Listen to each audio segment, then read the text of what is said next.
ये दो लोग हैं, क्या नाम है आपका और कहाँ से हो? एमडी रेजाउल्ला, रेजा हम्म, मेरा शॉर्ट नेम की, और वो सैमुअल। अच्छा, कहाँ से हो? मैं वेस्ट बंगाल से हूँ। वेस्ट बंगाल से। अच्छा, वेस्ट बंगाल के मैंने सुना है कि बहुत छोटे से गांव में हो जहाँ कोचिंग कोचिंग बहुत दूर दूर तक नहीं होती, ऐसा है क्या? हाँ, कौन से गांव से? बच्चे खुद ही जान जाएंगे, बता दो गांव, बता दो अपना। मेरा गांव का नाम है छोटा आलुंदा। अच्छा, छोटा आलुंदा अगर हिंदी वर्सन में बोले थोड़ा। हाँ। अच्छा, आपने ये भी बोला था कि 11th क्लास तक आपने सोचा नहीं था कि आप डॉक्टर बनेंगे, कुछ ऐसा है क्या? हाँ, 11th के मिड या एंड से मैंने सोचना शुरू किया डॉक्टर होने के बारे में। अच्छा, तो उससे पहले तुमने क्या सोचा था? तुम्हारा गोल क्या था लाइफ का कि मैं क्या करूंगा 11th से, मतलब 11th के एंड से पहले पहले तक? पहले मैं जेई और नीट में थोड़ा कंफ्यूज था, लेकिन अच्छे से पढ़ता था। अरे तुमने तो कुछ बताया था कि तुम कोई वो बनना चाहते थे, किसी और चीज का तैयारी करना चाहते थे। हाँ, थोड़ा फिजियोथेरेपी का भी प्रिपरेशन किया था। तुमने तो ये मतलब मुझे बड़ा सरप्राइजिंग लगा कि एकदम छोटे से गांव का एकदम बच्चा जो फिजियोथेरेपिस्ट बनना चाह रहा था, नीट जेई के बारे में उतना नहीं पता था स्टार्टिंग से। हाँ, नीट जेई के बारे में पता भी नहीं था। जी के बारे में पता था कि, लेकिन इसका जो कंपटीशन कैसे प्रिपेयर करना है ये वो अच्छा। सारी चीज पता नहीं था। हाँ, ये सारी चीजें पता नहीं था कि तैयारी कैसे, नाम सुना था, तभी तो फिजियोथेरेपिस्ट के बारे में भी आपने सुना होगा, बिल्कुल नाम सुना था, लेकिन इतना ज्यादा गाइड करने वाला कोई नहीं था, बताने वाला कोई नहीं था कि बता दे नीट जेई की तैयारी कैसे होती है, ऐसा ऐसा मैंने इंटरनेट पर ही इसका गाइडेंस मिला, फिजिक्स वाला से जो ऑनलाइन कोचिंग यहाँ पर मिला, ऐसे। हाँ, और ये 11th तो ये यूट्यूब से पढ़े थे, 11th में किसी बैच में नहीं थे, यूट्यूब के सेशन से उन्होंने 11th कंप्लीट किया था पेज सीरीज से, और लक्ष्य बैच में इन्होंने 12th पढ़ा था, और इनके मार्क्स आ रहे हैं 700।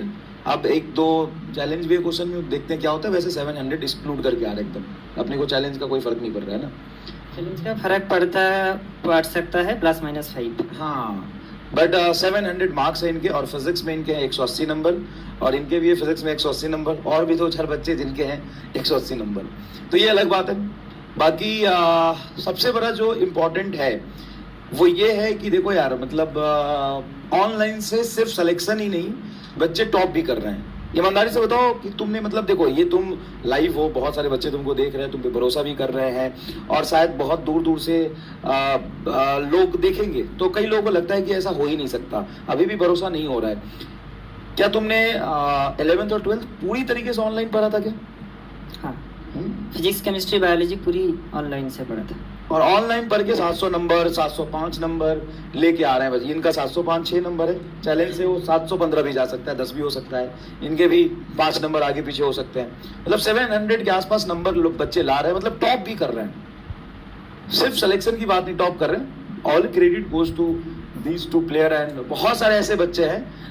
और क्योंकि देखो यार, टीचर तो हर जगह पढ़ा रहे हैं, सब लोग पढ़ा रहे हैं, लेकिन फिर भी बच्चा घर पे बैठ के एकदम क्रांतिकारी टाइप पढ़ता है, ये तो बहुत ही ज्यादा क्रांतिकारी था। मतलब इसका 11th खराब होने के बाद भी सिलेक्शन लेना बहुत मुश्किल काम है। हाँ सर। तेरा 11th तो ठीक था? हाँ ठीक था। बायो खराब था। बायो खराब था। अच्छा, कितने घंटे पढ़ते थे यार? ये एक टॉपिक है सब। बच्चे पूछते हैं यार, अब हम क्या करें, बच्चे पूछते हैं कि तो कितने घंटे पढ़ना जरूरी है सेलेक्ट होने के लिए, कितना हम पढ़ें, तो तुम बताओ। अगर मैं बताऊँ 6 to 8 आवर्स ही होगा, लेकिन पूरा दिन लग जाता था इसको निकालने में, मतलब बहुत इफेक्टिव पढ़ाई करता था। अच्छा, ये जो 7 से 8 घंटे बोल रहा है ना, तुम्हारा 7 से 8 घंटा इसका अलग है, तो ये अगर 12 घंटा बैठता है तो उसको बोलता है 7-8 घंटा। रीजन बताता हूँ, क्योंकि उस 12 घंटे में ये 15 मिनट का ब्रेक लेता है, उसको हटा देते हो, है ना? हाँ, ये एकदम कैलकुलेटिव है इसका। मैंने इससे बात किया, ये बता रहा था कि मतलब ये 5 मिनट के लिए अगर उठ रहा है तो 5 मिनट नहीं काउंट करता है। अगर 10 मिनट के लिए ये अगर कुछ और करने चला गया, या फिर 10 मिनट के लिए पानी पीने चला गया, तो उसको काउंट नहीं करता था। 8 घंटे मतलब 8 घंटे प्योर, वो तुम्हारे 12-15 घंटे की बात हो गई, ठीक है। दूसरी बात होती है कि कंसंट्रेट कितना कर रहे हो पढ़ाई पर, कितना फोकस्ड हो, उससे एफिशिएंसी भी तो होता है ना, एफिशिएंसी इंक्रीज होता है। किसी के 4 घंटे की पढ़ाई किसी के 1 घंटे के बराबर हो सकती है। सही कह रहा हूं मैं? किसी के 4 घंटे, किसी के 1 घंटे बराबर हो सकते हैं। हाँ, हो सकता है। और तुम भी एकदम अपियरिंग में 12th ब्लैक लक्ष्य बैच से तुमने रिजल्ट छोड़ा है, तो बाकी बच्चों को क्या कहना चाहोगे कि कैसे पढ़ाई करे, 11th का रिवीजन कब से शुरू कर दे? मैं यही बोलूँगा कि पढ़ाई के साथ साथ क्वेश्चन प्रैक्टिस भी अच्छे से करना चाहिए, तभी पता चलेगा कि कितना रिटेन कर पा रहे हो। अगर क्वेश्चन प्रैक्टिस नहीं हो रहा, क्वेश्चन नहीं बन रहा, मतलब कुछ गलती हो रहा है। अगर क्वेश्चन बन रहा है मतलब सही है। Previous year question most important है, वहाँ देखो कि वो क्वेश्चन बन रहा है या नहीं। और एक चीज और कि बुक कौन से सॉल्व किए थे प्रैक्टिस के लिए, मतलब कौन कौन सा मतलब आपने स्टेप फॉलो किया था? नोट्स तो, लेक्चर तो लिया ही था, सारे लेक्चर लिए थे 12th में? 12th में मैंने सारे लेक्चर ले लिए। नोट्स बनाया था? नोट्स बहुत ज़्यादा नहीं बनाया, थ्योरी का बनाया, सारे क्वेश्चन नहीं, लेकिन बहुत जितना ज़रूरी लगा मुझे उतना बनाया। अच्छा, लेकिन जरूरी वैसे सारे ही होते हैं, तुम तो सारे बनाना, और नहीं भी बनाते हो तो एक अलग से जीरोक्स निकाल के रख लेना रिवीजन करने के लिए, है ना। दूसरी बात, क्वेश्चन प्रैक्टिस के लिए बुक यूज़ किया था? हाँ, एक बुक यूज़ किया था मैंने, मेरे फिजिक्स में इंटरेस्ट आ गया था इसलिए मैंने एक्स्ट्रा यूज़ किया, ऐसे नीट के लिए ज़रूरी नहीं इतना। तुमने बुक के यूज़ किया था? यूज़ 11th में यूज़ किया था? 12th में? 12th में स्टार्टिंग के चैप्टर्स के करे थे, फिर बाद में टाइम ही नहीं मिला था तो नहीं करा। बिल्कुल, बाद में टाइम नहीं मिला तो नहीं करा। वैसे आप जब तुम करते थे तो नोट्स के सवाल मिलते थे बुक में? हाँ, वही क्वेश्चन, वही कॉन्सेप्ट हर जगह रिपीट होता है। बहुत 11th का रिवीजन कब से शुरू कर देना चाहिए यार 12th के बच्चों को? सर मैंने सोचा था कि 11th का रिवीजन 12th के साथ ही कर दूँ। थोड़ा बहुत 2 चैप्टर्स कर दिए थे, पर नहीं हो पा रहा था, बहुत मैनेजमेंट। फिर कब से किया तुमने 11th रिवाइज करना प्रॉपर? दिसंबर से शुरू कर दिया था। बाकी जितना कोशिश करो, अगर तुम देखो 4 सब्जेक्ट है तुम्हारे, फिजिक्स, केमिस्ट्री, बॉटनी, जूलॉजी, तो चारों में से कुछ कुछ चैप्टर्स, कुछ कुछ सब्जेक्ट उठा के रिवाइज करते रहो। कंप्लीटली छोड़ देना ठीक नहीं रहता है। हाँ, कम्प्लीटली छोड़ देना ठीक नहीं है। जो लग रहा है ये थोड़ा कॉन्सेप्ट वाइज जो चीज़ है वो 12th के साथ साथ देख लिया जाए तो अच्छा है। जैसे इलेक्ट्रिसिटी सदाई नहीं ना ने, अच्छा हेलो हाय बहुत टाइम बाद आया भैया। बोर्ड कौन सा था? तो देखो तुम लोग यहाँ पे मिल रहे हो, तो ये दोनों ही बच्चे बहुत ही बढ़िया कर रहे हैं और इस बार नीट में ऑफ कोर्स टॉप रैंक्स के अंदर होंगे और दोनों की कहानियाँ बैचेस के अंदर की ये है। तो दोनों ही सेम सिमिलर कहानी है। अर्जुना नीट ये पहले पेस में थे, नहीं पेस में थे, फिर उन्होंने अर्जुना भी खरीदा था, ये मेरी पूरी बात हुई। अच्छा। पर अर्जुना में लेक्चर बहुत बड़े हो गए थे और इनको लेट हो गई थी, तो फिर ये लक्ष्य पेस से पढ़ रहे थे और टेस्ट और डीपीपी अर्जुना से किया। अर्जुना फिर लक्ष्य में आ गए। डेडिकेटेडली लेक्चर और टेस्ट और डीपीपी किया। और इसने थोड़ी डीपीपी में चोरी भी की 11th में, मेरे को बता रहा था स्टार्टिंग में किया था। तो दोनों ही बहुत ही बढ़िया रिजल्ट लेके आ रहे हैं। नेक्स्ट ईयर अब आप लोग की बारी है, ऐसे ही यहाँ पे खड़े होना, रिजल्ट लाना। अरे आ जाओ सर, आ जाओ। यही डिस्ट्रीब्यूशन हो जाएगा। हेलो देखो और भी एक गेस्ट मेहमान है आपके साथ में। बट देख लो, आप लोगों के सामने 2 बच्चे हैं और आप ही के बैच के हैं, है ना। सबसे इम्पोर्टेंट ये है कि तुम्हारे बैच के ही बच्चे हैं ये, और अगले साल तुम में से भी यहाँ 2 खड़े हैं ना, कम से कम 8-10 होने चाहिए, ठीक है। स्क्रीन में नहीं आने चाहिए। हमारे सर क्या बोलते हो? हाँ, नहीं बहुत सारे बच्चे आएंगे अगले साल। और देखो यार, मतलब बहुत ज्यादा पैरेलल थॉट्स चल रहा होता है पेरेंट्स और बच्चों के मन में कि ऑनलाइन ऑफलाइन। तो देखो यार, बात सिलेक्शन की नहीं, बच्चे टॉप कर रहे हैं ऑनलाइन से पढ़ के, फुल में से फुल मार्क्स ला रहे हैं नीट IIT जैसे एग्जाम में। तो यार तुम सेलेक्ट तो हो ही सकते हो किसी भी हालत में। कंटेंट इंपॉर्टेंट है, टेस्ट इंपॉर्टेंट है, पढ़ाई मतलब रोज तुम पढ़ रहे हो ये इंपॉर्टेंट है। कहाँ पढ़ रहे हो फर्क नहीं पड़ता इस बात से। नहीं, बहुत सारे बच्चे को कॉन्फिडेंस चाहिए सर, जो ऑनलाइन में पढ़ रहे हैं ना, उनको कॉन्फिडेंस चाहिए कि क्या सिलेक्शन हो जाएगा, क्या इतने नंबर आ जाएंगे, क्या सब कुछ हो जाएगा। होगा, सारे लेक्चर देखोगे, रोज 6 घंटा 8 घंटा पढ़ोगे, सारे टेस्ट दोगे, डीपीपी करोगे तो कुछ भी हो जाएगा। जैसे आप लोग को लगता है ना, और कई लोग ये बोलते हैं नहीं सिर्फ PW में नहीं, साथ में डेफिनेटली ऑफलाइन कोचिंग कहीं ना कहीं पढ़ता होगा, इसलिए रिजल्ट। सैमुअल कहीं भी कोई भी ऑफलाइन कोचिंग, ये तो इसका तो मैंने इससे बात किया था एक, मतलब इंस्टा पे अचानक से मिला था मुझे, तो मैंने इससे पूछा नाम तो रैंडम 3-4 क्लासेस में एक बार आता था। नाम अभी मैं इनसे बातें कर रहा था, तो इसका सबसे पहली बार जो पीडब्ल्यू के स्मार्ट बोर्ड पे नाम है वो क्लास 10th के एक मेंटी क्विज में है। इसने बताया कि मेंटी क्विज था, रक्षक सर थे और भागश्री मैम थी, वो फिजिक्स वर्सेस बायो स्कूल से आके कह रहा है उसमें भी मेरा नाम है, 3rd आया था और उसमें इसको प्रॉमिस किया था प्राइज देंगे पर नहीं दिया था। आज मिलेगा। इसने अपना आधार कार्ड भेजा था कि हमें प्राइज दे दो और हम लोग ने प्राइज नहीं दिया था, तो लो भाई आज प्राइज देते हैं। 170 रुपए उधार भी है मेरे पे।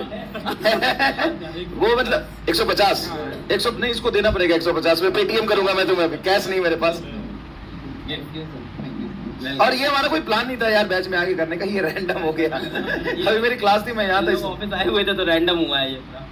और ये देखा, मैं इनके बारे में भी बता दें तो रेजा आते हैं वेस्ट बंगाल के एक गांव से, गांव का नाम मैं 3 बार पूछ चुका हूँ, छोटा आलुंदा। छोटा आलुंदा से आते हैं। और क्या सबसे पहले डॉक्टर है, गांव के सबसे प्रथम डॉक्टर है। पीडब्ल्यू में ऐसे बहुत से बच्चे हैं जो अपने गांव के पहले डॉक्टर हैं। 11th तक कि मैं डॉक्टर बनूंगा। ये पीसीएम भी लिए थे और जेई के अंदर भी इनका 99.64 परसेंटाइल आया है। जेई में इसके अंदर 4000 रैंक जेई में भी है इनकी। आप किसी ऑफलाइन कोचिंग कभी 11th-12th में कहीं पे भी किसी भी ऑफलाइन कोचिंग नहीं तो, और आपका रीजन कुछ और था क्योंकि वो दूर पड़ रही थी, शिवड़ी जाना पड़ रहा था, या कोलकाता जाओ या कोटा जाओ। तो देखो, जो आप लोग को एक कन्फ्यूजन होता है कि ऑनलाइन से पढ़ के सिलेक्शन होगा कि नहीं होगा, क्या ऑफलाइन जाना जरूरी है, तो यहाँ आपके सामने रिजल्ट है। और सिलेक्शन नहीं, ये टॉपर्स हैं। तो एग्जैक्टली बच्चे घर से पढ़ के टाइम बचा के टॉप भी कर रहे हैं इन्हीं बैचेस से। अर्जुना, लक्ष्य, इन्हीं बैचेस से सिलेक्शन हो रहा है। इन लोग किसी डिफरेंट बैच से नहीं है। क्या आपकी कोई डिफरेंट बैच थे जहाँ आप पढ़ते थे कि इन्हीं बैचेस से पढ़ रहे थे? यकीन का भी नहीं आता। यकीन का भी नहीं आता। ये डेटा भी नहीं आया। अब इसका सच सामने आएगा। यकीन का इसने बैच नहीं लिया था, इधर उधर से किसी लेक्चर जुगाड़ के देखे थे। क्या मैं सही बोल रहा हूँ? इसने ये मुझे बता रहा था कि सर मैंने यकीन के 11th के रिवीजन किए थे आपसे, बट मैंने कोई बैच नहीं खरीदा था, वो कहीं कहीं मिल गया था वीडियो मुझे। कहा एक बात मैं इनके फादर की बता देता हूँ। इनके फादर से भी मेरी अभी बात हो रही थी, तो वो तो एनआईटी से वो पास आउट है, एनआईटी नागपुर से। और उन्होंने 9th क्लास में जब ये आया था तब अपनी जॉब छोड़ दी थी कि भाई ये इसको पढ़ाना है वैसा। और उन्होंने अपना कोई वेंचर स्टार्ट किया था। तो पेरेंट्स का भी काफी सेक्रीफाइस होता है इसमें, है ना। ऑब्जर्वेशन भी बहुत जरूरी होता है कि बच्चा क्या कर रहा है, क्योंकि ऑनलाइन है ना। अगर इन दोनों बच्चों को देखें तो ये खुद से भी काफी मोटिवेटेड रहे हमेशा। कोई ऐसा एक्सटर्नल बहुत ज्यादा मोटिवेशन की इनको जरूरत नहीं पड़ी है कि कोई भी आके मोटिवेट करे। ये खुद से ही मोटिवेट रहे, और ऐसा होना चाहिए आपके पास भी कि आपको लगना चाहिए कि यार आपके पेरेंट्स हैं सामने, जो उनसे अच्छा मोटिवेशन आपके पास नहीं हो सकता है ना। और टीचर को बहुत ज्यादा सीरियसली लेते थे ये लोग। टीचर को मतलब सच में बैच में जो भी टीचर्स पढ़ा रहे उनको सीरियसली लेते थे, मजाक में नहीं, मतलब सीरियसली बोला था मैंने क्लास में एक बार, सिलेक्शन तुम्हारा होगा, 5 किलो टेस्ट पेपर तुमको करने पड़ेंगे। 11th क्लास में बोल दिया था। तो इसने अपने पिताजी को बोला और कोटा से मंगवाया 5 किलो एग्जैक्टली। ऐसा था क्या? हाँ, सर। बता रहे थे तुम्हारे पैड में। हाँ, सर। उन्होंने बोला कि कितने साल के चाहिए, कितने पेपर? बोला नहीं 5 किलो चाहिए, 5 किलो चाहिए बस। तो मतलब यार है कि मतलब टीचर के साथ एक बार मैच करा लो अपनी फ्रीक्वेंसी और लग जाओ उसके साथ, अल्टीमेटली यार सक्सेसफुल हो जाओगे। लेकिन बच्चे स्कूल का हाँ दो स्कूल भी किया, हाँ दो गाइड करो कैसे। रेगुलर स्कूल जाते थे सर। हाँ, और इनका भी स्कूल चल रहा था, स्कूल में मेरा थोड़ा अटेंडेंस का इतना इशू नहीं था। नहीं था तो मार देते थे। इसका अटेंडेंस का फाइल हाँ, पर ये भी स्कूल 5 में से 4 दिन ही जा रहे थे। तो थोड़ा बहुत कट किया है। पर एक चीज दोनों में एक चीज और खास बताइए जिसको हो सकता हो आप अभी तक नहीं समझते हो, कि दोनों अपने स्कूल एग्जाम्स को दे रहे थे लगातार और वहाँ भी अच्छा स्कोर कर रहे थे। एक चीज और जो दोनों की कॉमन निकल के है, दोनों ने भर के सारे टेस्ट दिए हैं। टेस्ट के क्वेश्चंस नहीं आते थे तो वीडियो सोल्यूशंस देखे हैं, टेस्ट को इम्प्रूव किया है। टेस्ट को लेके दोनों सीरियस थे, कंप्लीट टेस्ट दिए हैं दोनों ने। तो टेस्ट को लेके आपको भी सीरियस रहना चाहिए। बाकी इस ईयर ऑफलाइन टेस्ट भी आ रहे हैं, ये भी इन लोगों में दोनों ने रिक्वेस्ट की कि ऑफलाइन टेस्ट होने चाहिए। तो वो भी सितंबर में हम लोग लेके आएंगे कि ऑफलाइन टेस्ट आपके आसपास हो, तो वो भी चीज़ अब करेंगे। ठीक है सर, बाकी आप पढ़ा लो सर। एक चीज और है, जैसे बैच लक्ष्य है, शायद मुझे बोलना नहीं चाहिए, लेकिन टॉपर्स लक्ष्य से ही आते हैं और सबसे ज्यादा सिलेक्शन यकीन देता है। ये भी फैक्ट है, सबसे ज्यादा बच्चा सेलेक्ट होता है यकीन से। यकीन सबसे ज्यादा सिलेक्शन देने वाला बैच है, लेकिन सबसे बढ़िया रैंक देने वाला बैच लक्ष्य है। तो इस परंपरा को तुम्हें कायम रखना है, ये जिम्मेदारी तुम्हारी है। अभी हमारा सर यकीन में जाके यही फ्लिप कर देंगे।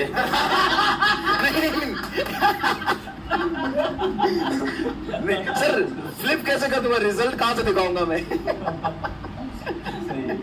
नहीं नहीं नहीं, सबसे ज्यादा सिलेक्शन देने वाला बैच यकीन है सर, बहुत बहुत, मतलब उसमें अरे यार नहीं नहीं, 300 के बच्चे 620 640 ला रहे, 300 जो नंबर आ रहे थे ना, वो इतने मार्क्स ला रहे, लेकिन टॉपर्स यहीं से आता है। आपने जो बोला था ना यकीन बैच में कि सबसे ज्यादा सिलेक्शन होता है, तो मैंने दिल पे ले लिया भाई यकीन। भाई नॉट लक्ष्य। नहीं, टॉपर्स आते हैं ना यहाँ से। आपने नहीं बोला था। अच्छा नहीं बोला था। तो यार मतलब अभी लक्ष्य बैच को शायद दूसरा साल ही हुआ है अभी तो नहीं, अब ये तीसरा साल चल, रिजल्ट के मामले में ये दूसरा ही साल है ना, दूसरा साल है फुल में सिर्फ। और कुछ कहना चाहते हैं? नहीं सर, नहीं सर, हाँ? नहीं सर। और कुछ बात नहीं सर, नहीं ना, नहीं। चलो थैंक यू, ठीक है ठीक है, ज्यादा फन हो यार।